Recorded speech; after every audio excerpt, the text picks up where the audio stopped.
जिल्ह्यासह महाराष्ट्रातील रस्ते पाहून मला लाज वाटते. पालकमंत्री हसन मुश्रीफ यांची तीव्र नाराजी. नंदुरबार जिल्ह्यासह महाराष्ट्रातील रस्त्यांच्या दुरवस्थेवर पालकमंत्री हसन मुश्रीफ यांनी तीव्र नाराजी व्यक्त केली आहे. गुजरातमधून महाराष्ट्रात प्रवेश करताना रस्त्यांची झालेली अवस्था पाहून त्यांनी प्रशासनाच्या कार्यपद्धतीवरच प्रश्नचिन्ह उपस्थित केले. मोठमोठे खड्डे, खराब झालेले डांबरीकरण आणि वाहतुकीसाठी निर्माण झालेल्या अडचणी पाहून महाराष्ट्रातील रस्त्यांची परिस्थिती पाहून मला लाज वाटते, अशा शब्दात पालकमंत्री हसन मुश्रीफ यांनी नाराजी व्यक्त केली आहे.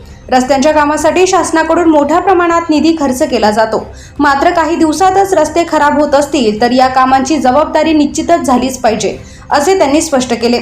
निकृष्ट दर्जाचे काम करणारे ठेकेदार आणि कामावर देखरेख ठेवणारे संबंधित अधिकारी यांच्यावर कठोर कारवाई करण्याची गरज असल्याचेही पालकमंत्र्यांनी सांगितले. जनतेच्या पैशातून रस्ते बांधले जात असताना त्यांच्या गुणवत्तेशी तडजोड सहन केली जाणार नाही, असा स्पष्ट इशाराच त्यांनी दिला आहे. आता पालकमंत्र्यांच्या नाराजीनंतर नंदुरबार जिल्ह्यातील रस्त्यांच्या कामावर प्रशासन कोणती कारवाई करते याकडे नागरिकांचे लक्ष लागले आहे.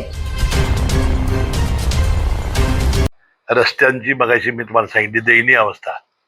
खरोखर आता जो मी सुरतवरून आलो, हा नागपूरचा रस्ता, ज्या रस्त्याने आलो, तर आमच्या विभागामध्ये म्हणजे गुजरात सोडल्याबरोबर आपल्या फारच खराब रस्ता आहे.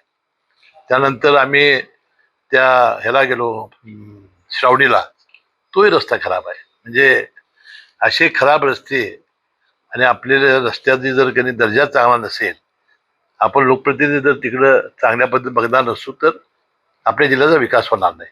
म्हणून मी जिल्हाधिकाऱ्यांनी सांगितलेलं आहे की आता कामं आपण व्यवस्थित करू, चांगली करू, दर्जेदार करू आणि या रस्त्यासाठी सुद्धा चांगल्या प्रकारे